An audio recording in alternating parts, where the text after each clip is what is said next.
लेकिन देखिए अभी हालिया में इसरो ने अपने पीएसएलवी रॉकेट की मदद से ब्राजील के सैटेलाइट के साथ साथ 19 सैटेलाइट को लॉन्च किया और ये एक ऐतिहासिक क्षण इसलिए था कि इस सैटेलाइट के साथ साथ अंतरिक्ष में भागवत गीता और नरेंद्र मोदी की तस्वीर को भी लॉन्च किया गया था। लेकिन ये रॉकेट लॉन्च करना काफी कठिन प्रक्रिया होता है। रॉकेट भारत के अलग अलग एरिया में बनते हैं, चाहे वो विक्रम साराभाई अंतरिक्ष केंद्र हो, महेंद्रगिरी में इंजन वगैरह हो गया, गुजरात के अहमदाबाद में सैटेलाइट के पार्ट्स, उन सबको एक पास लाकर और हम लोग इसको लॉन्च करते हैं श्रीहरिकोटा से। श्रीहरिकोटा आंध्र प्रदेश के पास दक्षिण भारत में, यहाँ पर पुलिकट झील के पास एक छोटा सा द्वीप है जहां सतीश धवन प्रक्षेपण केंद्र से लॉन्च किया जाता है। इसे हम लोग लॉन्च करते हैं पश्चिम से पूरब दिशा की ओर। पश्चिम से पूरब इसलिए लॉन्च करते हैं कि पृथ्वी भी पश्चिम से पूरब घूम रही है, थोड़ा सा सपोर्ट मिल जाता है, तो इसे पश्चिम से पूरब दिशा की ओर लॉन्च किया जाता है। हमारे दो प्रमुख रॉकेट होते हैं पीएसएलवी और जीएसएलवी। इनके टोटल हम लोग वर्क फंक्शन को समझते हैं। रॉकेट के जितने बड़े बड़े पार्ट्स होते हैं, चाहे उसके इंजन हो, उसका बूस्टर हो, ये अलग अलग जगहों पे बनता है और इसे ट्रक के माध्यम से हम लोग श्रीहरिकोटा ले आके एक जगह लॉन्च पैड पर रखते हैं, फिर इसे असेंबल किया जाता है। रॉकेट जो होता है कई टुकड़ों में होता है, इसे एक खड़ा असेंबल करने में बहुत टाइम लगता है। ये कई फीट 5-6 मंजिला इमारत के बराबर होता है, छोटा तो होता नहीं, आप इसे एक साथ रख सकते हैं। जैसे हम बात करें, ये रॉकेट के सपोज करिए कि ये टुकड़े हैं, इन्हें हमें एक के ऊपर एक जोड़ना है, तो हम यहाँ आराम से आप देख सकते हैं कि इस पे हम जोड़ दिए, तो हमारा हाथ यहाँ तक पहुंच गया तब ना जोड़ दिए। अगर ये 20 फीट का ऊंचा रहता, हमसे भी ऊंचा, तो नहीं जोड़ पाते। यही प्रॉब्लम हो जाता है इसरो के सैटेलाइट रॉकेट्स के साथ। इन रॉकेट को कई टुकड़ों में लाया जाता है और यहाँ रख के क्रेन के मदद से खींचा जाता है। क्रेन के मदद से इसे उठा के और फिर इसे असेंबल किया जाता है। एक एक पार्ट, जहां आपको 4 पार्ट दिख रहा हो, 1 2 3 4, ये तो ऊपर वाला पेलोड है, तो इसको भी आप 5वां पार्ट मान सकते हैं। तो एक एक पार्ट को इस तरह से क्रेन के मदद से रखा जाता है। पहला पार्ट रखने में तो दिक्कत नहीं होता है क्योंकि हाइट कम ही रहती है, लेकिन जैसे जैसे ये ऊपर जाता है वहां तक इंजीनियर को पहुंचना, वहां से नट बोल्ट को कसना, पूरा सीधा रखना, हर चीज को जांच करना काफी दिक्कत होती है। इसलिए इसका जो असेंबली वाला यूनिट होता है ये काफी सोफिस्टिकेटेड, एकदम अत्याधुनिक होता है। जैसे यहाँ देखेंगे तो एक पार्ट को रख दिया गया है। अब यहाँ देखिएगा, यहाँ पर एक छत बना दिया गया, वो टेम्पोररी होता है, इस तरह से गिरा दीजिएगा तो ये आके गिर जाता है। अब यहाँ वाले पे इंजीनियर वगैरह अपना यहाँ पे खड़े होकर देख सकते हैं, फिर यहाँ हो सकता है। अब ये वाला जो सेकंड पार्ट जा रहा है, इसे क्रेन से खींच के इसके ऊपर रखा जाएगा। जैसे देखिए, ये फर्स्ट वाला पार्ट यहाँ रख दिया गया, इसमें से इंजीनियर हट गए हैं। अब देखिए यहाँ पर ये लोग यहाँ पर अपना वर्क कर रहे हैं। जब ये हो जाएगा तो ये वाले छत को खोल दिया जाएगा, फिर इस छत को यहाँ पर ऐसे नीचे गिरा दिया जाएगा ताकि वो लोग काम कर सके। ये असेंबली यूनिट होती है, कई फ्लोर बाई फ्लोर होती है जिसमें जोड़ा जाता है। जैसे ये देखिए, यहाँ आपको दिख रहा होगा रॉकेट का एक नीचे वाला पार्ट है। कैसे? जैसे ये रॉकेट ऊपर में भी भूरा है, नीचे में भी ब्राउन कलर का है, तो ये ब्राउन वाला दिख रहा है, ये सेकंड पार्ट, एक पार्ट है जो उसके नीचे है। और ये जो फ्लोर बना है ये टेम्पोररी फ्लोर है, परमानेंट फ्लोर नहीं है, छत नहीं है। अब इसके ऊपर इसको रखा जाएगा क्रेन के मदद से, फिर ये लोग इसको अच्छे से ज्वाइंट करेंगे, फिर इसके ऊपर एक और पार्ट को रखा जाएगा। इस तरह से देखिए, एक यहाँ पार्ट है, यहाँ है, यहाँ है, यहाँ है, ऐसे करते करते जोड़ा जाता है। लेकिन ये जो छत देख रहे हैं ये ग्रीन कलर का, इसको हटना तो जरूरी है, पता चला यही रहेगा, रॉकेट उड़ाएंगे तो इसी में फंस के ब्लास्ट कर जाएगा, तो ये टेम्पोररी होता है। जब रॉकेट के सारे स्टेजेज को आपस में जोड़ लिया जाता है तो ये जो छत टाइप का बना था इसे फोल्ड करके हटा लिया जाता है। देखिए, ये फोल्ड करके हटा लिया गया और इसको एक बहुत बड़े ट्रेन टाइप का होता है जिसे हम लोग रॉकेट कार कहते हैं, इससे अब इसको आगे की ओर ले जाया जाता है। अब लॉन्च पैड की ओर ले जाया जाता है। यहाँ तो इसे असेंबल किया गया था, अब यहाँ से इसको लेके जाया जाएगा। ये था आपका असेंबली रूम। ये देखिए, ये सारे छत के पार्ट्स थे, अलग अलग थे, ये ऐसे खुल गए हैं। अब इसको इसी के मदद से लाया जाएगा। इसके अंदर ये असेंबल किया जा रहा था लेकिन वहां से लॉन्च नहीं किया जाएगा, इसके मदद से, इस कार के मदद से यहाँ लाके फिर इसमें इसको अटैच करके रखा जाएगा इस लॉन्च पैड में। इसरो के पास अभी फिलहाल में 2-2 लॉन्च पैड है।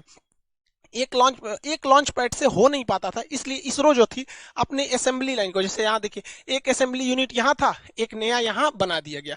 2-2 असेंबली यूनिट ले आके और लॉन्च पैड 2-2 रखे गए ताकि ले आने में दिक्कत ना हो, जल्दी से जल्दी और ज्यादा से ज्यादा मात्रा में सैटेलाइट को लॉन्च किया जा सके। इसरो के 2-2 लॉन्च पैड है, एक की असेंबली लाइन लॉन्च पैड के काफी करीब है और वहीं दूसरे की असेंबली लाइन देखिएगा तो लॉन्च पैड से काफी दूरी पर है। ये जो इसका जो सैटेलाइट कैरिंग कार होता है, ये ट्रेन की पटरी पर चलता है, बहुत ही भयानक इसका लोड रोकने की क्षमता होती है, बहुत धीमी गति से, लेकिन ये आगे बढ़ता है। बहुत तेज गति से आएंगे तो ये डिसबैलेंस होकर गिर जाएगा। रॉकेट की एक सबसे बड़ी समस्या है कि जब ये उड़ता है तो इसके नीचे से इतना थ्रस्ट निकलता है और इतना आग निकलता है कि ये रॉकेट खुद ही जल जाएगा, इतना ज्यादा मात्रा में रहता है। इसलिए इसमें थ्रस्ट निकलने के लिए नीचे एक कैनाल बना दिया जाता है, गड्ढा, और यहां देखेंगे तो यहाँ आपको सुराख मिलेगा, छेद। तो इससे जब रॉकेट का जो आग निकलेगा वो नीचे चला जाएगा और ये इस साइड से आग निकलेगा। नहीं, अगर ये छेद नहीं बनाएंगे या ये गड्ढा नहीं बनाएंगे तो यहीं पर इतना आग लग जाएगा कि लॉन्च पैड सहित यही जल सकता है। यहाँ देख सकते हैं आप आराम से कि इसमें जो सुराख था इसका जितना थ्रस्ट है इसमें गया और इस साइड से, दोनों साइड से निकल रहा है।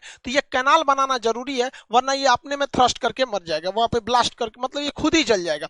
यहाँ नीचे गिरा और इस तरह से दोनों डायरेक्शन में हट गया, या ये इस डायरेक्शन में जाता है ताकि वो ज्यादा से ज्यादा आग को अलग डायरेक्शन में फैला सके। जब सैटेलाइट को लॉन्च पैड पे रखा जाता है तो इसमें जितने सेंसर वगैरह होते हैं वायर से ये लोग कनेक्टेड किए रहते हैं। इसमें जितनी चीजें होती हैं ये कनेक्ट करके रखी गई रहती है। जब काउंटडाउन, उल्टी गिनती चालू होती है 48 घंटा पहले से, अगर इसमें भी कोई गड़बड़ी पाई जाएगा तो यहीं पे रोका जा सकता है, और अगर गड़बड़ी नहीं पाई गई तो रॉकेट को लॉन्च कर दिया जाता है। लेकिन समस्या क्या होती है, जो इसमें फ्यूल रखा जाता है तो जो फ्यूल रहता है उसे बहुत ही कम टेम्परेचर पे रखा जाता है और 2 दिन पहले ही इसकी पूरी तरह तैयारी कर दी जाती है। तो इसे धूप में छोड़ने से क्या होता है, उसका टेम्परेचर बढ़ सकता है, अंदर रिएक्शन वगैरह हो सकता है। इसलिए इसके बाहर एक इंसुलेटर की परत लगा दी जाती है। देखिए ये एक परत लगा दिया जाता है इंसुलेटर की इसके चारों ओर बाहर में, ताकि जो फ्यूल है वो हीट उस पर ना मिल सके। और जब ये लॉन्च करता है तो यही टुकड़ा नीचे गिरने लगता है।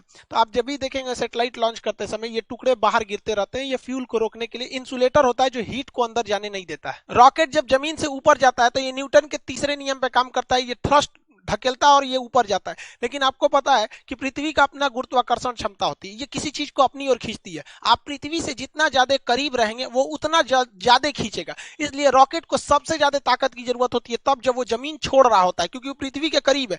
आप पृथ्वी को छोड़ के ऊपर जाएंगे या नीचे जाएंगे, जी की वैल्यू घटती है। ये फिजिक्स के चैप्टर में पढ़ाए थे हम आपको, गुरुत्वाकर्षण वाले चैप्टर में।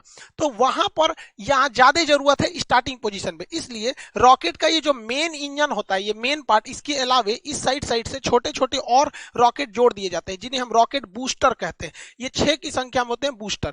अब जो पीएसएलवी का बूस्टर है वो छोटा होता है और जीएसएलवी का बूस्टर बड़ा होता है। आगे समझाएंगे दोनों में अंतर क्या होता है। यहाँ देखिए ये बूस्टर है, ये बूस्टर, और ये मेन रॉकेट है ऊपर। बूस्टर जो होते हैं शुरुआत में एक्स्ट्रा पावर देते हैं ताकि ये पावर बहुत तेजी से उड़ सके, और आगे जाकर बूस्टर खुल जाते हैं। फिर एक एक पार्ट भी धीरे धीरे खुलते रहता है, लास्ट में तो सैटेलाइट ही पहुंचती है। रॉकेट के ये साइड वाले जो बूस्टर होते हैं, इसके अलावा रॉकेट का 4 स्टेज देखिए, पहला, दूसरा, तीसरा, चौथा।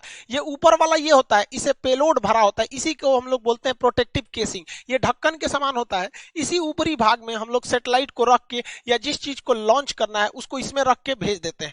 अब देखिए ये ऊपर वाला जो सैटेलाइट केसिंग होती है, देखिए साइड साइड में ये हिस्सा है, इसी के अंदर हम लोग सैटेलाइट को रखे हैं। सैटेलाइट को रखने के बाद इसको जब ढक देते हैं तो ये पूरी तरह से बंद हो जाता है। जो रॉकेट का ऊपरी भाग देखते हैं ये खुला हुआ रहता था, यही वाला हिस्सा है। देखिए ये एक साइड में इधर खुला हुआ है, एक साइड में इधर खुला है, बीच में इसको बंद कर दिया जाता है। तो ये रॉकेट का बीच में बंद कर दिया गया। तो ये जो होता है उसका प्रोटेक्टिव केसिंग होता है, इसी के अंदर सारे रॉकेट को भरे गए रहते हैं। इस बार जैसे देखिए, जैसे रॉकेट जाता है तो ये प्रोटेक्टिव केसिंग खुल जाता है, इसके अंदर सैटेलाइट होते हैं।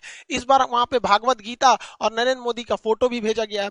नरेंद्र मोदी का फोटो इसलिए भेजा गया कि जैसे ही मोदी जी 2014 में शपथ लिए थे तब भी उन्होंने सार्क की मीटिंग में कह दिया था कि इसरो सार्क देशों के लिए एक सैटेलाइट लॉन्च करेगी। पाकिस्तान बाद में उसमें से अलग हो गया। तो मोदी जी की विजनरी में इसरो का काफी ज्यादा योगदान रहा, मतलब वो इस साइंटिफिक चीजों को काफी आगे बढ़ाते हैं। इसलिए इसरो ने इनकी तस्वीर को अंतरिक्ष में भी भेजा था। और भागवत गीता को तो शांति का एक संदेश के रूप में, कि भागवत गीता एक तरह का क्या है, मतलब कई तरह के जो सांसारिक सवाल होते हैं उनको, उनका एक उसमें जवाब एक तरह से कर लीजिए। जैसे मान के चलिए कुछ लोग कहते हैं कि हमारा जीवन बहुत कष्टमय हो गया है, भाग साथ नहीं दे रहा है, नसीब साथ दे रहा है। उन लोगों को कहते हैं कि भाई साहब कभी फुर्सत मिले ना तो भागवत गीता में कर्ण की जीवनी पढ़ लीजिएगा। बेचारा जब से पैदा हुआ और जब तक मृत सैया पर भी लेटा था तो भी अपना दांत तोड़ के वो दान दे दिया था। तो जो लोग को लगता है कि मेरा नसीब खराब है तो एक बार कर्ण का देखिएगा, फिर समझ में आएगा आपका दुख कितना बड़ा और कितना छोटा है। खैर अपने टॉपिक पे आते हैं। इस बार 28 फरवरी 2021 को इसरो ने लॉन्च किया, तो अपने साथ टोटल 19 सैटेलाइट को लॉन्च किया गया था। इसमें एक ब्राजील का बना हुआ वहां पर एमेजोनिया 1 नाम का सैटेलाइट था जो काफी महत्वपूर्ण था। इसे PSLV C-51 रॉकेट से छोड़ा गया। इस रॉकेट का नाम याद रखिएगा क्योंकि इसके मदद से भागवत गीता और मोदी जी का फोटो भेजा गया है, तो ये थोड़ा इंपॉर्टेंट हो सकता है। ये PSLV की 53वीं सक्सेसफुल मिशन थी। एमेजोनिया 1 ब्राजील का जो सैटेलाइट है ये पूरी तरह से ब्राजील के जंगलों पर नजर रखेगा। ब्राजील का जो जंगल होता है ये वर्षा वन होते हैं, ये टोटल दुनिया का 20% ऑक्सीजन यहीं से निकल जाता है। इतने घने जंगल होते हैं कि इसके अंदर कई बार जंगल का ऐसा एरिया है जहां सूरज की रोशनी नहीं पहुंच पाती, इतने जंगल है। लेकिन इन जंगलों की दो समस्या है। एक, इन जंगलों में बड़ी तेज आग लग जाता है जिससे जंगल खत्म होने लगते हैं, और दूसरा यह क्या है कि यहाँ पे पेड़ों की कटाई बहुत भयानक चल रही है। पेड़ों की कटाई तो भाई साहब पूरी दुनिया में चल रही है, हर जगह पेड़ काटे जा रहे हैं, और जिस रफ्तार से पेड़ों की कटाई चल रही है वह दूर नहीं जब हरियाली के नाम पर केवल लड़कियां बच जाएंगी।